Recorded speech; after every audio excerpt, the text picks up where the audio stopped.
මොකද්ද? ඉන්න අනිද්දා. හීන්න අනිද්දද ඉන්න අනිද්දද? ඊයේ මගේ උපන්දිනේ තිබ්බානේ මේ. එහෙම කියනවනේ. කියන්නේ මේ හෙට පාටියක් තියෙනවා හේ නෑ මේ පාටියට. එහෙම කියනවනේ. කියනවනේ? අනිද්දාගෙන් පස්සේ දවස කවද්ද? අපි කොහොමද කියන්නේ ඒකට? අනිද්දාට පස්සේ දවසේ මට යන්න තියෙන වෙඩින් එකට. මොකද්ද?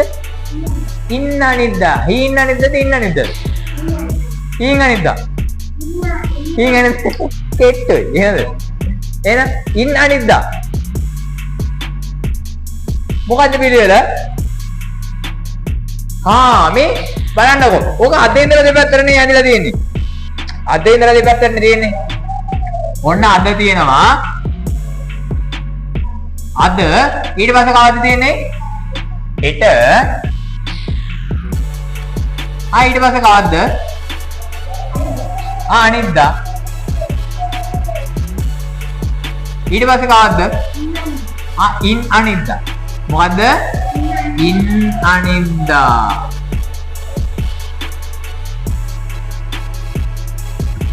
ඊයේ කියන්නේ කලින් දවස. ඊට කලින් දවස. පෙරේදා.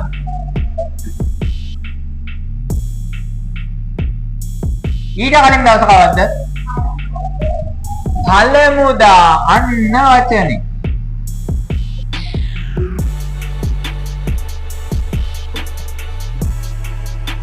සාමාන්‍යයෙන් අපි කතා කරනකොට අපි කතා බහ කරනකොට එන වචන මොනවාද?